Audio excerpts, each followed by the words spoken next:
Here we are again. Good evening.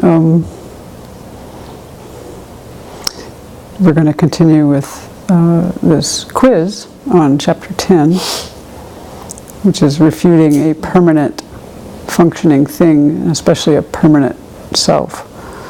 So let's start by setting our motivation.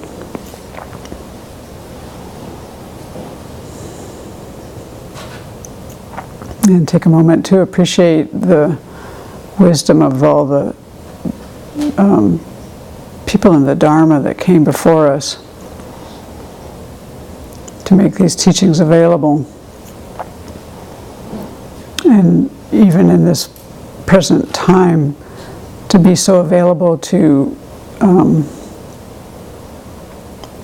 help us to understand questions as they come up. Kind of really seeing lately how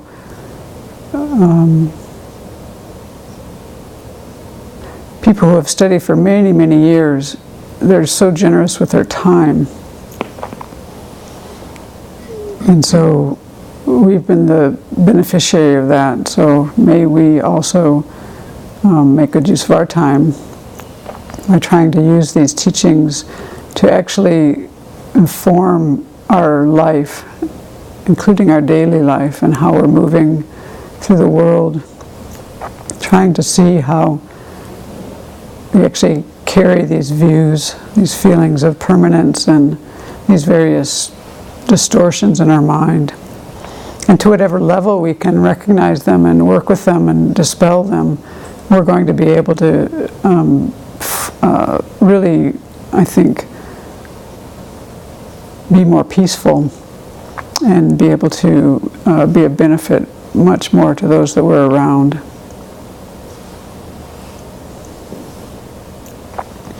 So may we keep a long-term view as we look at these topics that are quite challenging, and really put our aspiration to understand this topic fully in order to free ourselves from every suffering and then help others to do the same.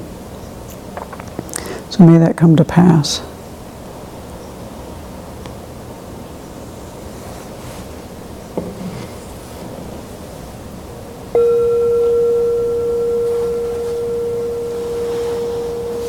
Okay. So we kind of we're on question 5 last time and merged into question 6, which was 6 is how are karmic seeds carried from one life to the other, one life to the next. And we answered that in a sense from reading from Geshe Tekchok's book, but we didn't actually answer it in terms of the topic of the chapter, which is refuting a permanent self. And so I thought I would just kind of share what Venerable told us about that and some of the questions that came up that were quite interesting. And so he started off with this analogy, and this was the one of the bowl of yogurt in a house, and the footprint of a pigeon on the roof can be seen in the bowl of yogurt in the house, even though the foot of the pigeon doesn't touch the yogurt. And so this is the analogy of karmic seeds, actually, and how it goes is this. The roof is like this life, the yogurt is the next life, and the footprint is the karma. So the karma that's formed in this lifetime, it ripens in a future lifetime, even though the action didn't touch the future lifetime. But the karmic seeds are carried forward, just like that footprint shows up. And there's another way that she explained that also. There's a sutra that gives an analogy of karma going from one life to the next, like having a seal that you stamp into wax. So she said, what actually happens when you stamp the seal in the wax? Did something go from the seal to the wax? No, you just leave an imprint. So these are two analogies that are showing that there wasn't any physical thing that went from one to the other, but there's an impact. And then we'll come back to that point. But first, there was this kind of idea that the Vaisheshikas had, that they were saying that the self alone is the doer of actions and the experiencer of their results. And so they had the idea that there's a permanent self that's the agent of the actions and that goes from one life to the next. And so that's how they could keep alive the idea that karma functions in future lifetimes. For them, they had to posit this permanent self. And that's what this whole chapter is about. And so Venerable was saying, well, it's very appealing to have this idea of a permanent self. Because for them, if you didn't have it, they couldn't figure out how to make karmic seeds go from one lifetime to the next. And the reason is they couldn't understand how something could continue. So they were kind of saying basically that there has to be a permanent self to have the continuity, because there has to be some continuity between one life and the next. So their idea was that if the self wasn't permanent, then everything just ends at the time of death. And so that's why they had that view. But then we kind of come back and, say, well, can something permanent actually go on to the next life? Is that actually feasible? Is it possible? So this is where we come back again and again to this same idea that, well, if something's permanent, it's not changing by definition. So then how could it go on to the next life? It just doesn't work. You couldn't go anywhere. Yeah, you wouldn't go to heaven, you wouldn't go to hell. you wouldn't go. So the bottom line is that a permanent self can't create karma, because it can't change, it can't act, can't experience the results, because all of these things involve change. So then one person asked, if annihilation is inaccurate, like the life doesn't go on, and I think he meant, is annihilation inaccurate kind of in general, then when the karmic seeds ripen, where do they go? Because if they aren't annihilated, where do they go? That was a good question. So she said the seeds give forth, like it ripens into the experienced result. And then he goes, well, where's the negative karma gone that we've purified? And she said, it's purified too. And then she went on to explain one part of this, more about what the karmic seed is.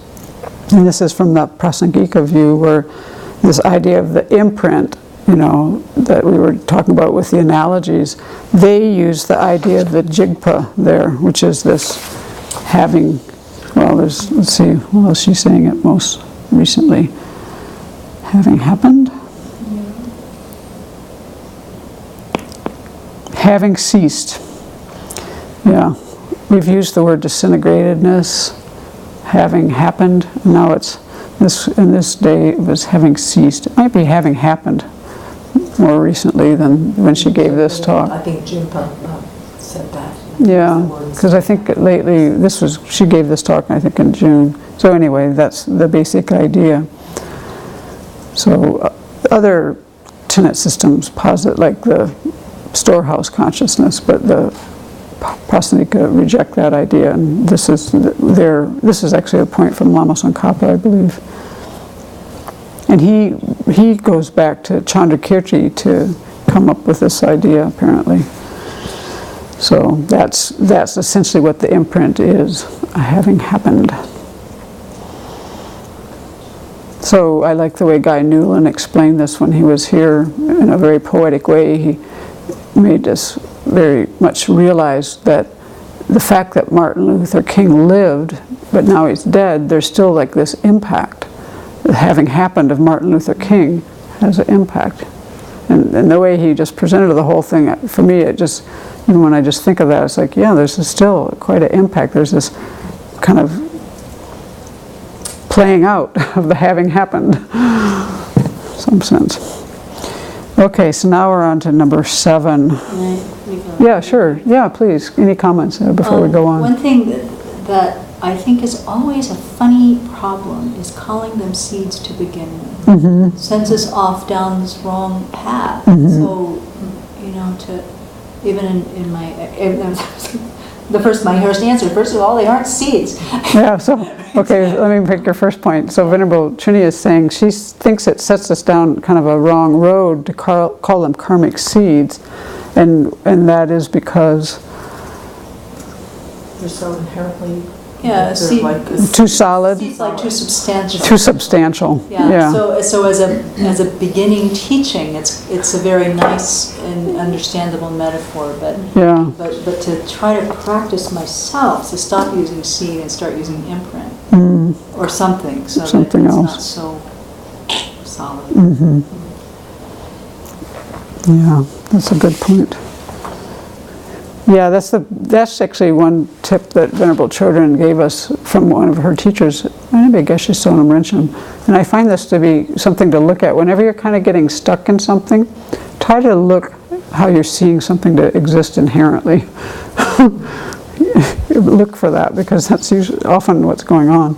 The other thing that makes it even trickier, that it's okay, so we try to work with the fact that the seeds aren't solid, but then when it says carried from life to life, then you're thinking about, well, then the continuity or whatever that mind stream is holding that, is carrying. Yeah, So yeah, that's right. Now we have a visual image of the continuity, like a little conveyor belt with the seeds moving along from one lifetime to the next. Yeah. Yeah. So I think sometimes she says an energy trace too, which is kind of a nice word. Or latencies. But latencies.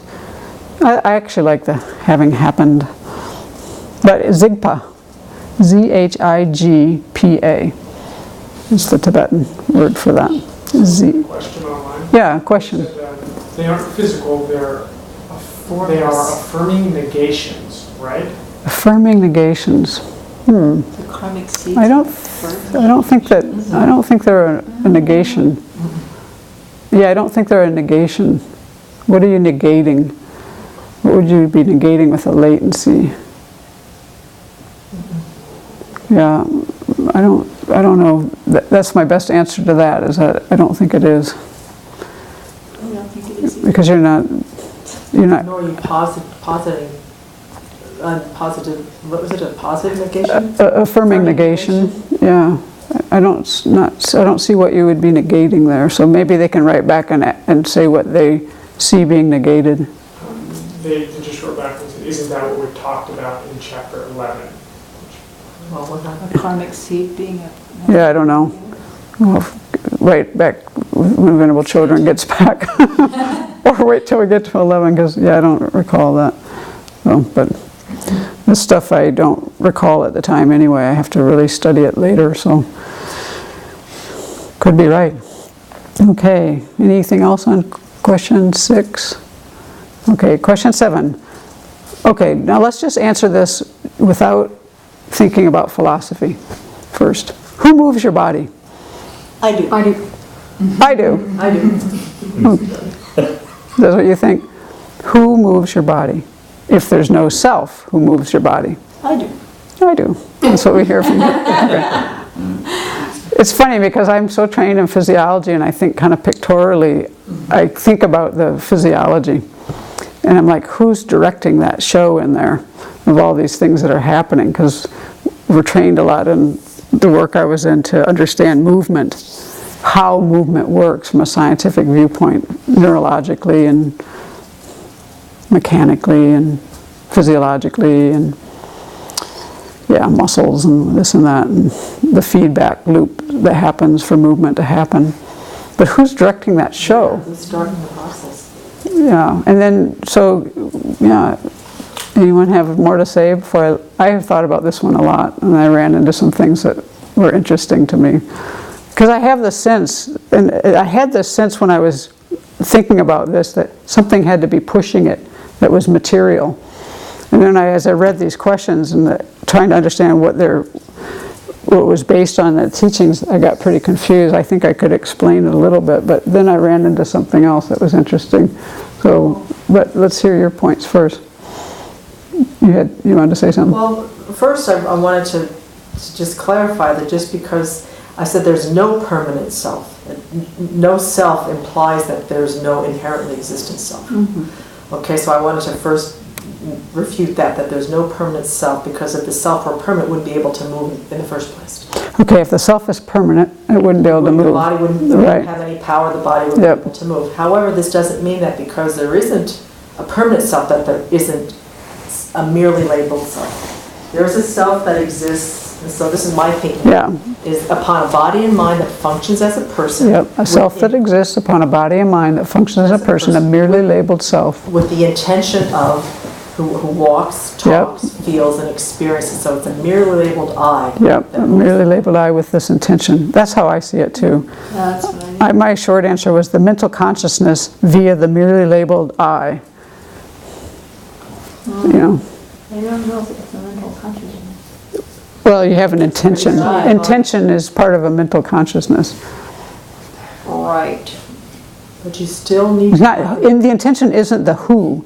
Right, okay. It's via the merely labeled I. The mirror eye. Directs the mental consciousness. We could say it that way.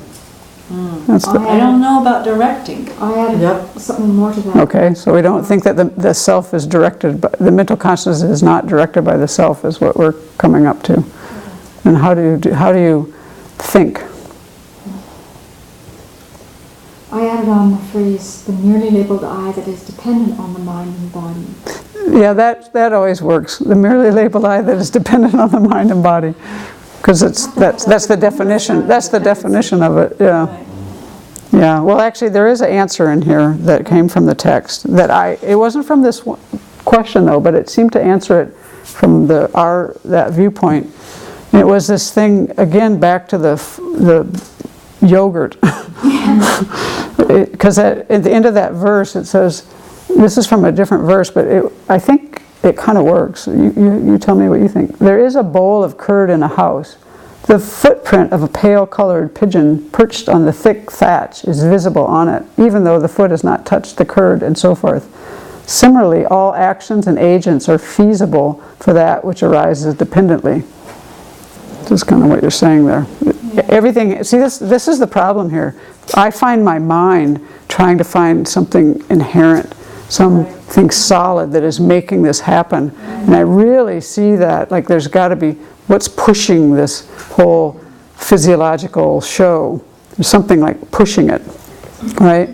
And this is what got me into this thing with, this was the one thing that I found is the Samkhya's here's a thing written by someone who's probably one of these people who believes that the mind is evolves from the matter, from the brain. So these are kind of like some kind of materialist, I suppose, in a scientific view. He says, by including mind in the realm of matter, the Samkhya, because that's what they do, they consider the mind to be in the realm of matter. They avoid one of the most serious pitfalls of Cartesian dualism, the violation of the physical conservation laws. Because mind is an evolute of matter, mental events are granted causal efficiency and therefore are able to initiate bodily motions.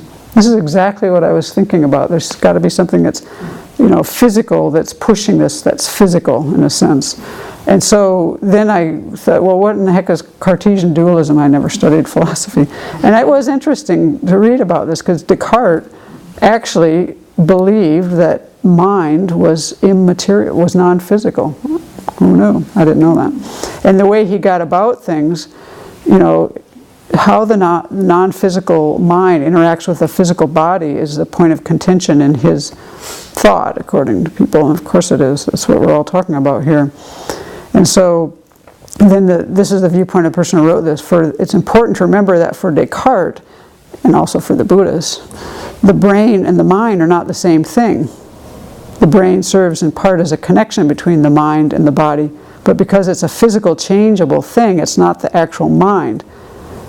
See, this is the materialist speaking here. This is exactly what we've been refuting here, which was what was so interesting about this was the way that Descartes got to this was also interesting because it talks a little bit about how we want to think in a way, although we probably want a little more guidance than he had. But the way he got to his ideas was through the process of a kind of doubt, where he recognized that he kind of just threw out everything didn't accept things that were as given and just was willing to explore everything. And then he recognized that regardless of what the changeable physical world was really like, his mind was still whole and unchanged, and therefore separate from that physical world. So for him, he came to the conclusion that his mind was permanent, Right. which is what we've just refuted here. Rather than saying that it was formless. Well, he also, it was not matter. It was, Formless. but it was permanent. He also, that's what he came down to. So it was very interesting how we got there. But How it's, did he define permanent? That's it. well, I used the word permanent. He said his mind was still whole. He said, here's how it was described. Through his process of doubting, he recognized that regardless of what the changeable physical world was really like, his mind was still whole and unchanged, and therefore somehow separate from that physical world. Permanent monolithic. Yeah, Savage. permanent monolithic, yeah. So that's kind of what he came to. Yeah. Cool.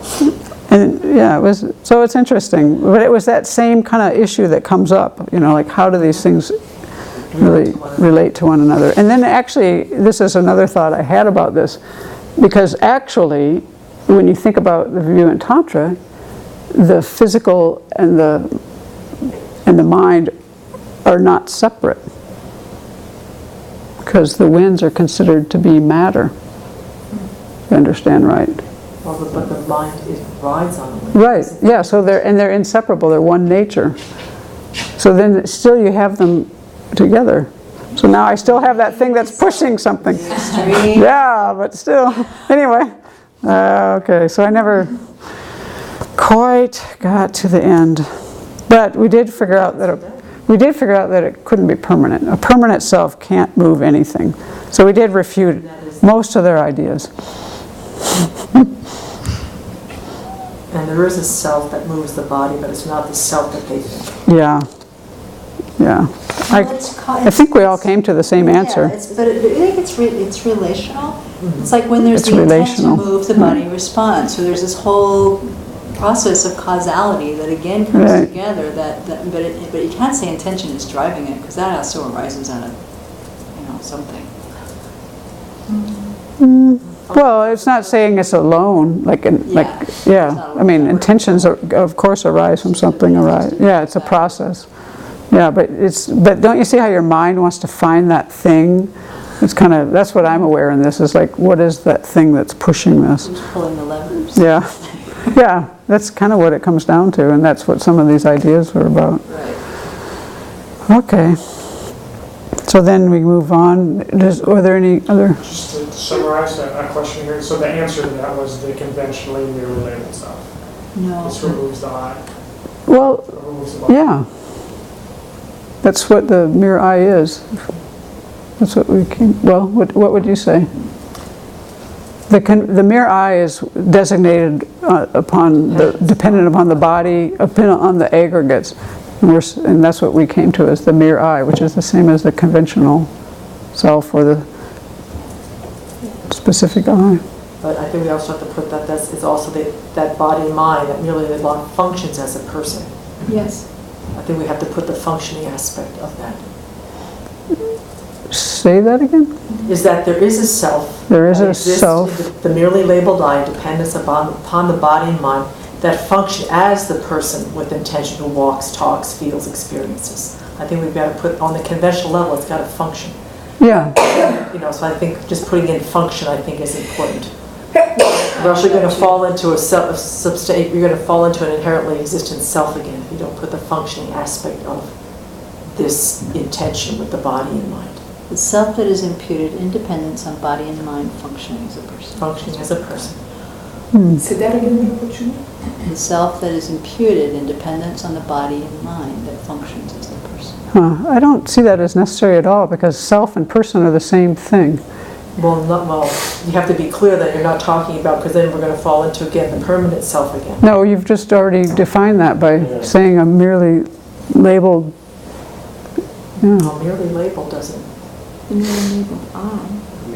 Merely labeled I, merely labeled self, merely labeled person are all the same thing.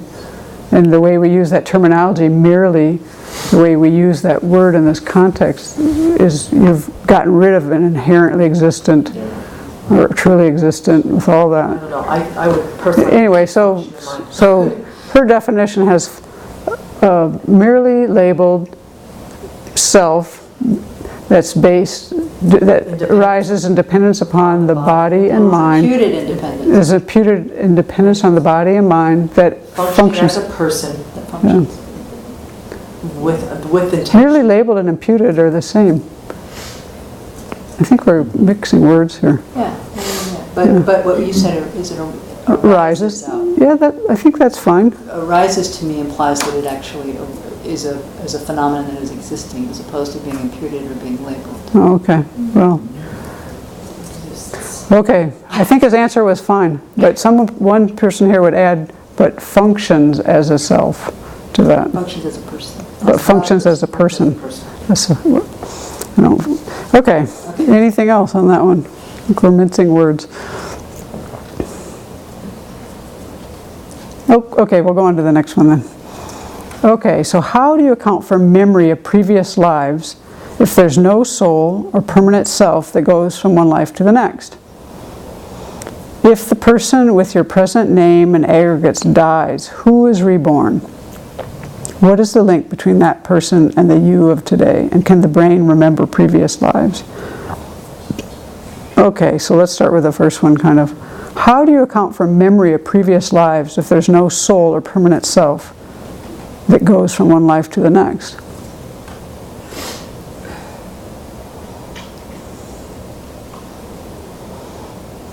Any takers?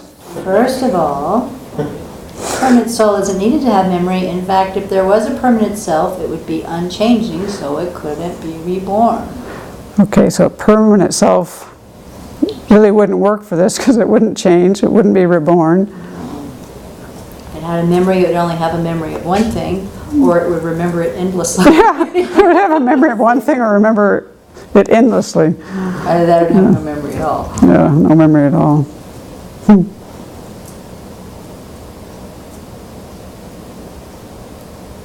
If the person with your present name and aggregates dies, who's reborn? I'm going to go through all these, but I want to see what people are thinking.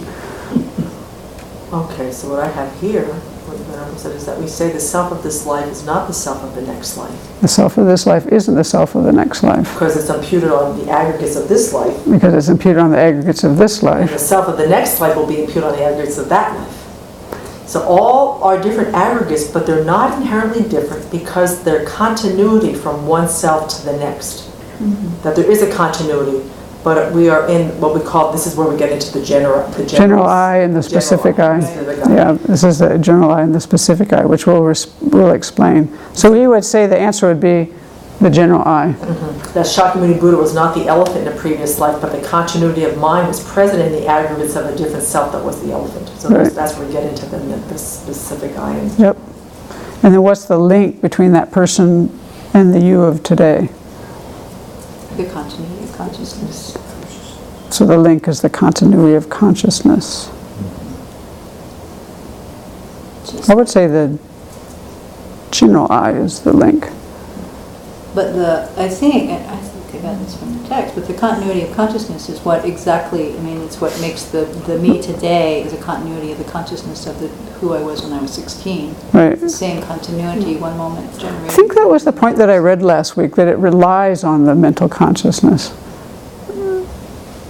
This is like the thing about what's the illustration of the person. It is that true, that the consciousness goes on, a subtle consciousness is going on. She says So what is the link between that person and the you of today? because she said it is that. It said it is the general I, but that I can't be found anywhere because it's merely labeled independence of all the instances of I and Right, all the I is merely us. labeled, can't be found anywhere. Can't find that mental consciousness anywhere either, though. No. That's what she's talking about here, the mind stream. Well, when she uses the analogy of the river, that's actually stands for the mental consciousness. Yeah. I would say Who would you? the general I that depends and relies upon the mental consciousness that is the continuing from one life to the next. Does that work?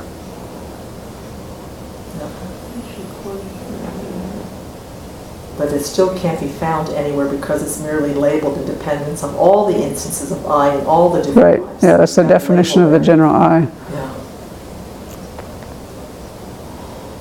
But they're not inherently different. Either there's a continuity between oneself and the next. Yeah, okay.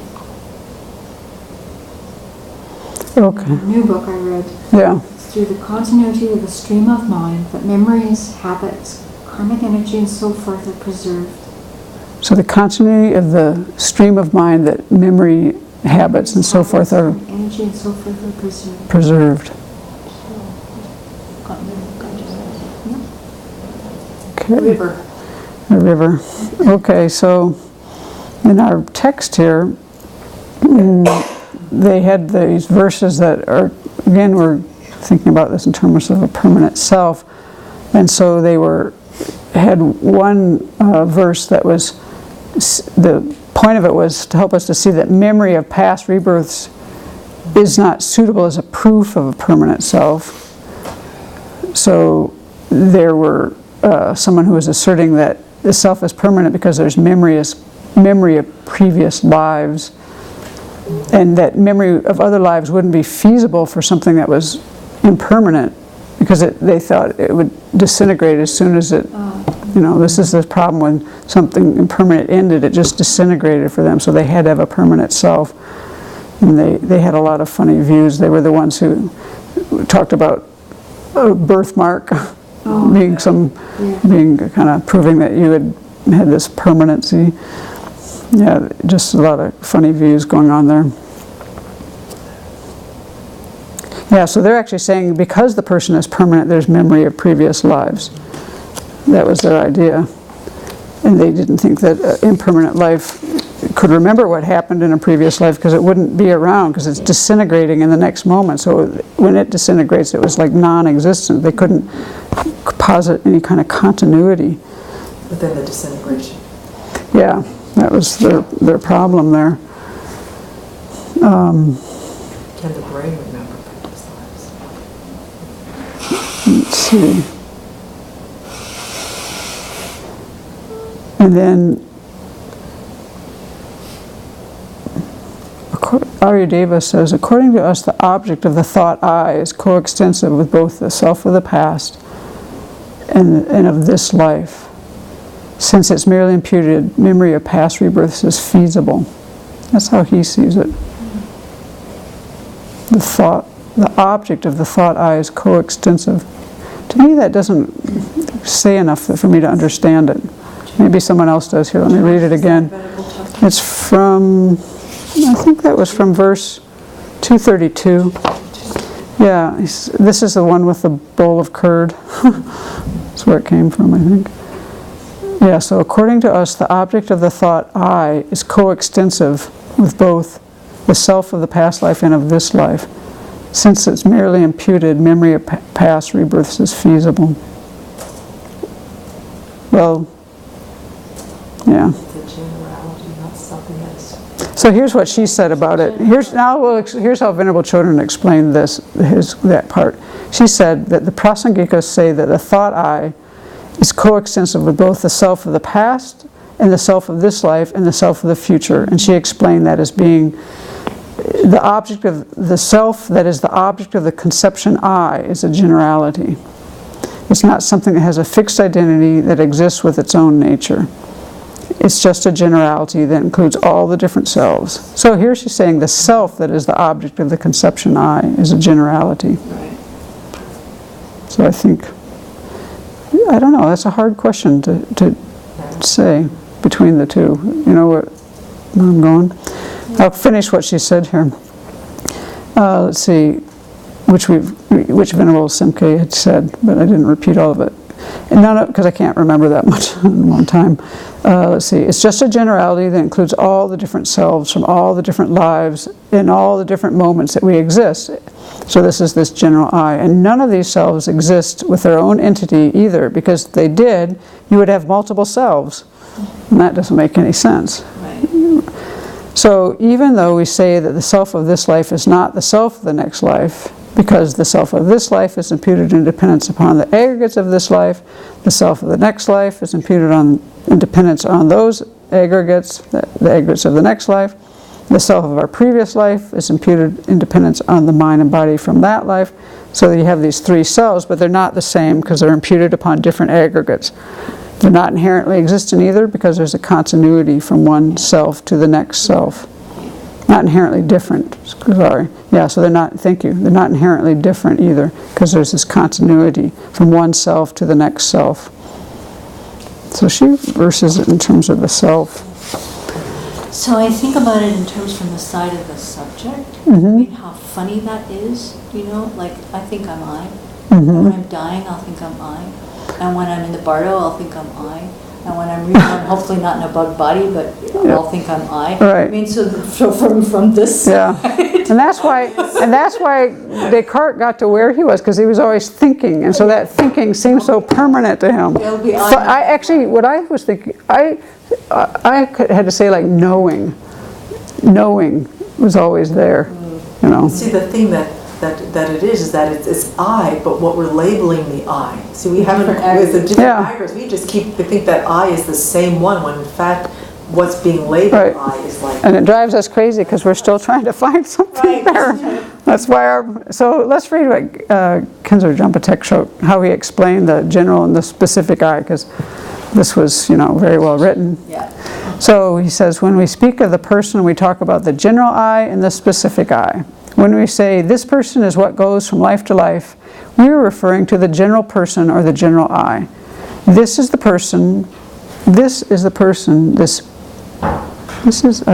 wonder if I typed this wrong. This is the person that is merely imputed in dependence on the aggregates in general. This is the person that is merely imputed in dependence on the aggregates in general. This general I does indeed go from life to life, but not all instances or specific examples of the person go from one life to the next. For example, the person of the last life did not carry on to this life. It ceased at the end of that life. And the person of this life will not go on to the next life. It will cease at the end of this life. But the continuity of the person that pervades all of our lives, past, present, and future, goes on to the next life and to enlightenment, even though there is nothing that can be identified in either the aggregates or separate from them as being this person. And Venerable goes on to say, you can use language like this because things don't inherently exist. If the self or anything else had its own permanent essence in it, without depending on anything else, then things could not be merely labeled. You couldn't say, I remember this and that, because you'd have to say that the I of this moment is the exact same I that lived 5 years ago, in which case you wouldn't have changed at all in the last 5 years. And you couldn't have memory, because you'd be exactly the same as you were 5 years ago. So the language and how we talk about things in a conventional sense only works because things don't have their own inherent identity. If they had an inherent identity, nothing could function. So then I actually asked her at one point, how do the Prasangikas explain memory? And then she said, well, this is, she was remembering it as she spoke, and she said, they have this in the context, it's an issue in the context of refuting inherent existence that explains memory. And it had to do with the wrong rig, self-cognizing direct perception, what we call apperception. This was where it came from. And so there were some of the schools in Buddhism accept this idea of apperception, this self-cognition, and some of them that don't. And so let's see, this is how this got answered. So just to explain, self-cognition, let's see, the schools that assert self-cognition, they do it because there's on the basis of a common experience in which the seer of an object is remembered as well as the object that was seen. And this just showing that the subjective element is registered in awareness. For if the subjective element was not experienced, there would be no memory of the subjective side of a cognition. You follow that? Okay. You need to observe it. I'll say it in my own words. They're saying, the people who believe in apperception and self-cognition say there's the, you experienced that. The seer, the one who experienced, you know there's this person there, the agent experiencing it. That's part of what you remember. And so for them, that subjective component of it, there would be no memory if you hadn't experienced that. So there has to be this self-cognition. And they also, those who accept that type of consciousness, say that consciousness is the same entity as the consciousness that it knows. The one that's recognizing it is the same as the one that's knowing what it's knowing, and they're non-dual. That's what they say. So all the people who reject that idea say that doesn't work for them because you'd be confusing the agent and the object. They would be like, you wouldn't separate them. So here's how Venerable Chodron kind of answers this. So she was saying the schools that believe in that the consciousness has another consciousness that's one nature with it, that perceives it. So they're saying that's how you remember things. The Prasangikas say you don't need to assert this apperception to remember the consciousness that apprehended the object, because as soon as you remember the object, you also remember apprehending it. It's just one consciousness.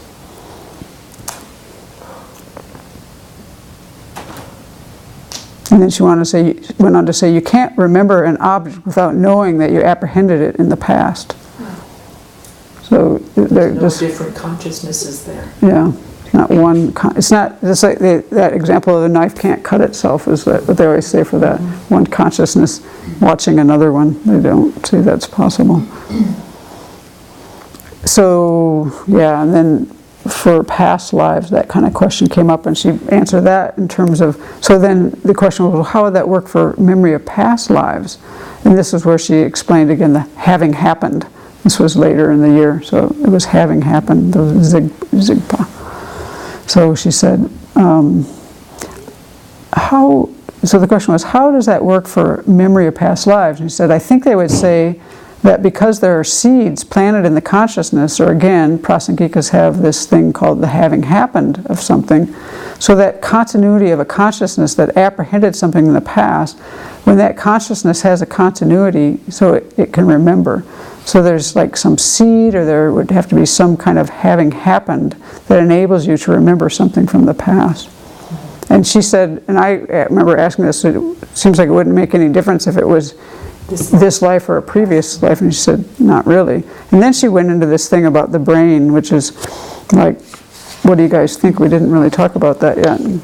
How's the question posed? The question is posed, can the brain remember previous lives? There's a question online before we do that. Okay, sure. Is there a difference between what we term the general I and the merely labeled I? Well, the merely labeled I is referring to the self that we designate based upon dependence upon the aggregates. The general I, you're kind of cutting up the pie differently. Yeah, you can't say they're one and the same. You couldn't use those words in the same context always, because a specific I is also a merely labeled I. But the general I is really more covering a broader territory. Yeah, it's more talking about a time frame with the general I and the specific I. The general I is covering all of the instances of every moment of a merely labeled I. And that merely labeled I, when we choose what those instances are, we call that the specific I. So you could say it's the specific I could refer to a lifetime, it could refer to a teenager, like now I'm an adult, before I was a teenager. It's however you break it up, whatever time frame you give it. And that's completely arbitrary. You can make that up as you want. So they're used in that way. So each of those instances is a merely labeled I. But yeah, it's kind of like, kind of the context that you're looking at things in. So yeah, you couldn't use those words interchangeably, that's for sure. Yeah. Back to the brain. Yeah, back to the brain. The question was, can the brain remember previous lives? So they almost said if the memory was in the brain, then you could never account for memories of previous lives because you don't have the same brain from one life. Exactly. If the memory was in the brain, you could never have memory of previous lives because that brain doesn't go on to the next life, so it's like gone. It's continuous. It's turned into worm food. The other part. But I'm not. Were you done though? Go ahead. No, is that all that you had? Sorry, I didn't. I was trying to repeat what she said because I can only remember so much at a time. So I'm not sure if you were done or not. Well, then somewhere else she was saying that again the Prasangikas have this thing called having happened. And so a consciousness that apprehended something in the past, that consciousness has a continuity, so it can remember. There's some seed there, even if you don't like that word. Or there's some kind of having happened that enables you to remember something from the past. Yep. And you were going to say? Well, I was just going to say that the brain is made of matter, and that memories are formless and arise within the mind, which is also formless. So I just found that there was a contradiction that you can't. Yeah, so the brain is matter and memories are part of the mind, which is formless. That I figured, how would the ability to remember past lives come out of an inanimate object like the brain, which is matter and which exists only in this life? So how could a memory come out of an inanimate object that only exists in this life? Yeah. So here's what she said about this. Let's see. The scientists would say that memory is in part of your brain. But if that were so, then you could never account for memories of past lives because you don't have the same brain from one lifetime to the next. I have a trouble with, could you say memory is the brain? Because then you would say a memory is an electrical impulse or a memory is chemicals. Then if you say the memory is stored in the brain, then how does that brain make conscious experience? Which is kind of what we were talking about before, the difficulty with the matter and the... And then she says, if you get into Tantra, my guess is, in Tantra you'd say the winds make the connection between the mind and the body. I think you would have to say that. That's what makes the connection. The brain is not the person. The brain and the mind influence each other. So he pretty much says, nope.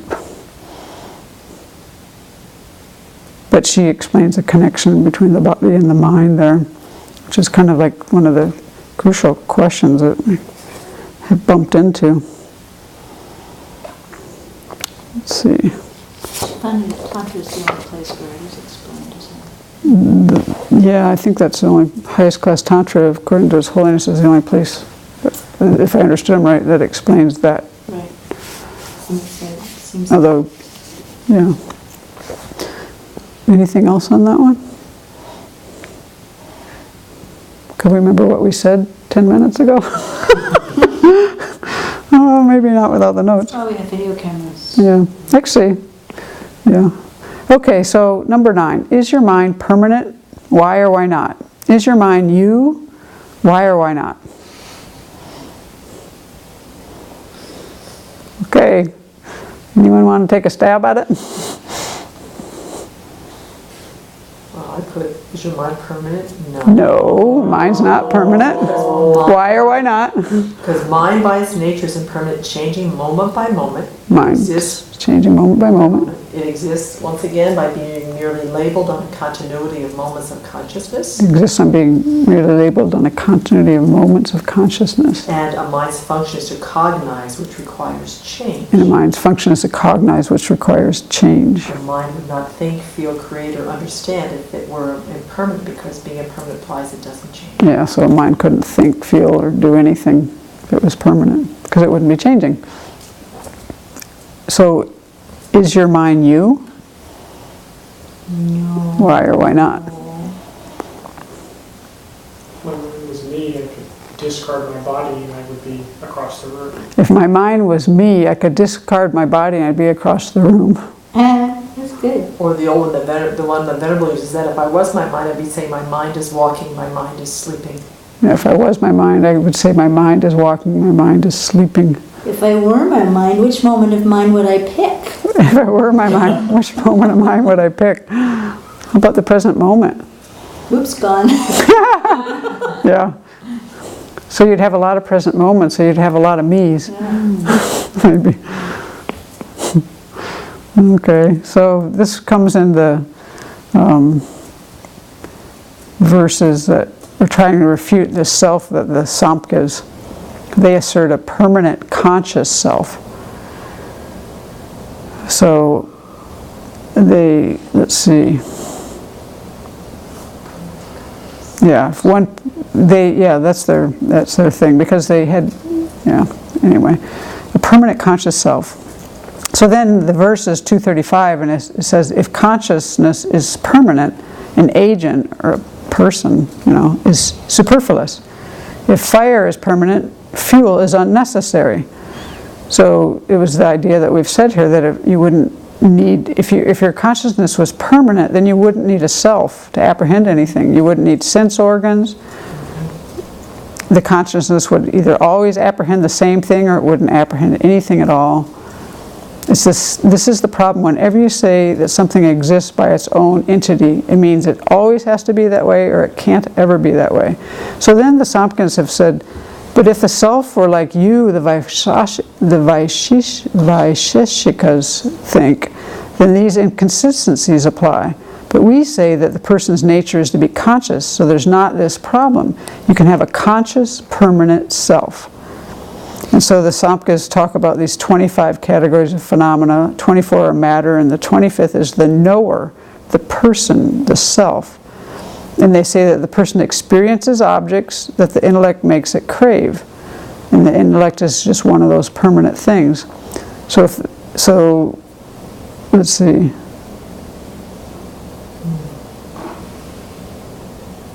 If the conscious person were permanent, the eyes and so forth that permit experience of objects wouldn't be needed. Yeah, we've already said that.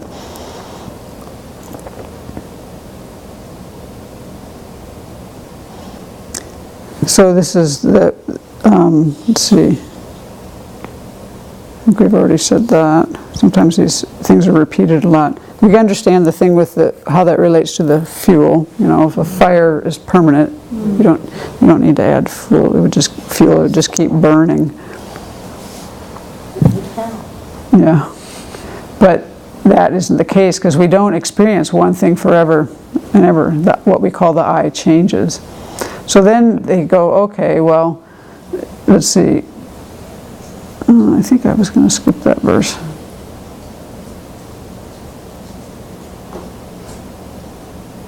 Yeah, we did that.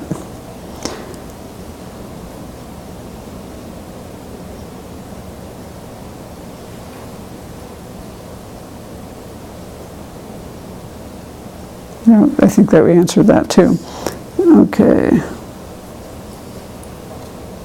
Oh yeah, this was a funny one too. So then, because the Samkhya's had a hard time saying that there's always consciousness, because they ran into that same problem, then you'd have to have a certain object would have to last as long as the consciousness lasts, because the consciousness and the person were the same thing. Do you follow what I'm saying here? The Samkhya's have a hard time saying that there's always a consciousness, because then the consciousness of a certain object would have to last as long as the person does, because they have those as being the same thing. So instead, they came up with this idea that, well, then there's just the potential of consciousness. So sometimes you have consciousness and sometimes you don't, because back in that earlier part when they were laying out their how many 25 things, they made that consciousness and the person the same thing. See if we can find that here.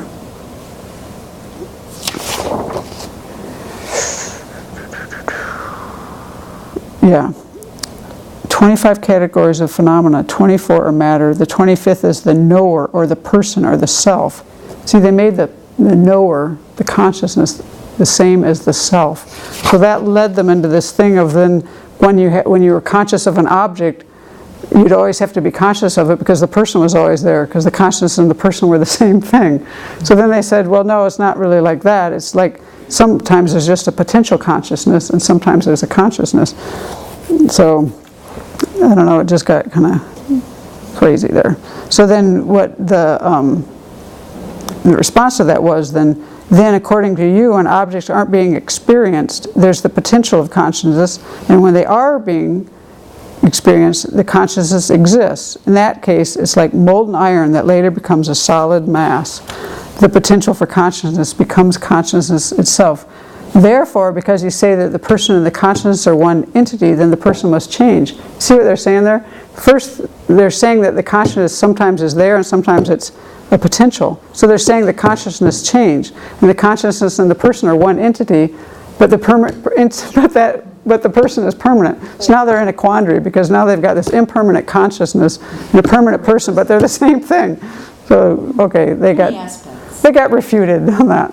But what came out of this that was interesting for our, where we'll finish tonight is where Venerable brought this into kind of our own experience of how we see ourselves as permanent many times. We often feel that we're permanent, and what she got into is how sometimes we can't forgive ourselves because we see we feel ourselves as that's who I am, that's what I am, that's what I'm always going to be, and you can't kind of see yourself moving on and changing. Or you might not be able to forgive somebody else for that same reason. So then she kind of sums it up. A cause isn't something permanent that turns into an effect. It's not like at its core, a seed is permanent, but it superficially changes. That's how we feel about ourselves sometimes. Deep down inside, I'm always me, and on the surface, I change. We have that kind of feeling. I'm the same person, yet I've changed. So that means we're doing that same thing as the Samkhya's. I'm permanent and I'm impermanent at the same time. We can't make that work. Because she says we don't like to think of ourselves as arising and ceasing moment by moment. Yeah, we don't. It makes us nervous. Yeah, it makes us too nervous to think like that. Okay, so we're down to 3 questions left. 10, 11, 12, 4. I think the answer is the same for everyone. Yeah, the answer, it is. The answer is same for every question. Yeah. It is. Mirror eye. Well, not just the mirror eye, but something that's permanent can't change. Right. It is the answer to every question, because that's the focus of the chapter, refuting functional, permanent things. All of those verses and all of this reasoning to just Right. sort of Yeah, and it puts it into all these different parts of our experience, like just all these different parts of our experience where we're doing this. That's what's so funny about the whole thing. Like, that's why I wanted to go into how do we get to this point? Because we're doing this all over the place, and other people were doing it 2,000 years ago or more, and here we're still doing it now. So we have to kind of see it, and that's kind of one of the main points of this is we just keep refuting this again and again and again, and we get so familiar with it that we just can't really go with it anymore. Yeah. You can't really go with this anymore. Like, this one thing about this chapter is we're just focused so much on the self.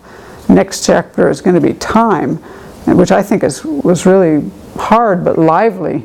I mean, it really was because we have more of a sense of time, I think, than we do of ourselves.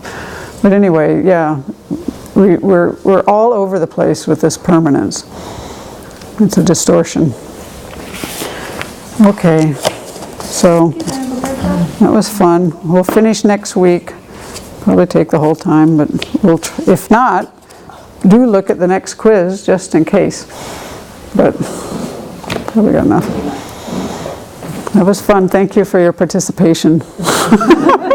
And patience. It's a hard topic, and I have to look at the paper and not people too much. So it would be good to send this energy out. I'm always in mind now thinking about the number of refugees in the world and winter coming and the number of people who aren't going to have enough food. And it would be nice if that situation changed. So any way that we can help that would be amazing to anyone that it helped. Of course, we can't fix all the problems in the world, but it's like that thing of when you're walking along the beach and there's thousands and thousands of clams or whatever that need to get thrown back into the water so they'll live. For that one you throw in there, very meaningful. So let's do what we can in this season to help all beings, and if it's just one or two, very good.